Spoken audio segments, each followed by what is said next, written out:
सभी को नमस्कार। त्रिमूर्ति शॉर्ट हैंड एकेडमी में आपका स्वागत है। यह डिक्टेशन रामधारी खंड 2 से ली गई है, जिसकी गति है 100 शब्द प्रति मिनट। डिक्टेशन शुरू होगी 5 सेकंड बाद। यस महोदय, पर्यावरण से तात्पर्य किसी एक व्यक्ति के परिवेश से नहीं, वरन व्यक्ति के, समाज के, राष्ट्र के और इस सारी पृथ्वी के ही परिवेश से है, जिसका प्रभाव व्यक्ति, समाज, राष्ट्र और सारे विश्व पर पड़ता है।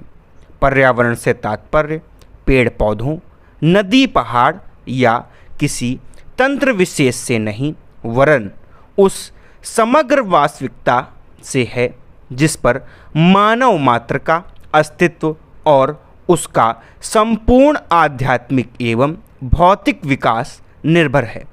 अस्तित्व केवल शारीरिक स्वास्थ्य ही नहीं, मानसिक भी। स्वस्थ शरीर में स्वस्थ मन ही अच्छे स्वास्थ्य की परिभाषा है। शारीरिक स्वास्थ्य हमारे आहार पर निर्भर है, जिसका स्रोत इस पृथ्वी का जल, थल, वायुमंडल है। मानसिक स्वास्थ्य भी प्रकारांतर से इन्हीं पर निर्भर है, क्योंकि जैसा खाए अन्न वैसा बने मन। स्वस्थ जीवन पर सबसे अधिक प्रभाव हमारे चिंतन का, हमारी परंपराओं का और उन सब परिस्थितियों का पड़ता है जो हमारे ऊपर आरोपित हैं या की गई हैं या की जा रही हैं।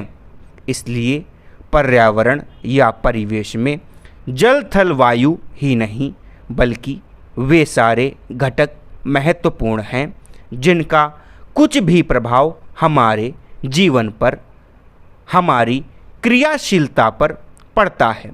जैसे हमारे विचार, हमारे आचरण और हमारी परंपराएं एवं संस्कृति आदि।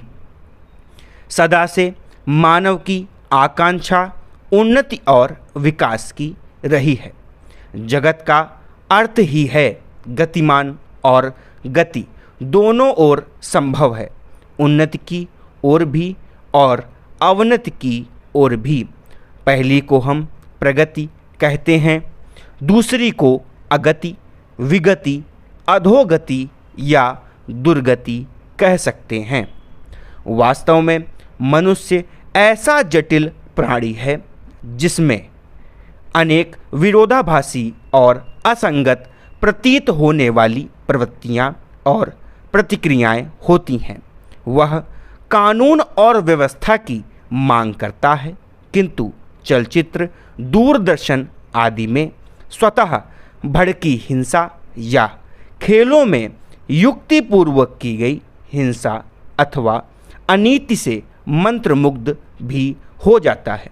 मनुष्य अपनी ही जाति या वर्ग के व्यक्तियों के प्रति प्रायः बहुत अधिक प्रतिद्वंदी होता है, किंतु कोई बाहरी खतरा उपस्थित होने पर उनके प्रति हद से ज़्यादा सहयोगी बन जाता है।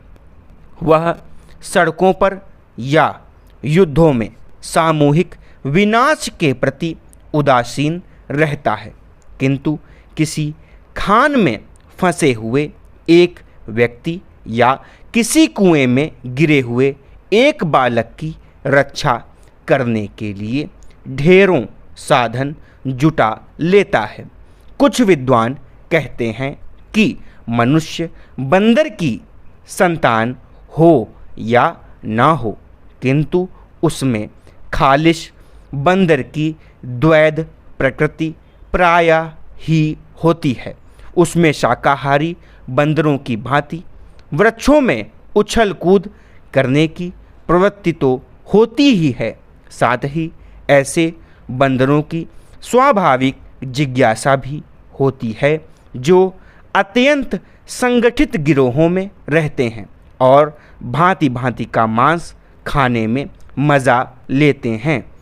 मनुष्य की ऐसी परस्पर विरोधी इच्छा आकांक्षाओं से निपटना असंभव होता है।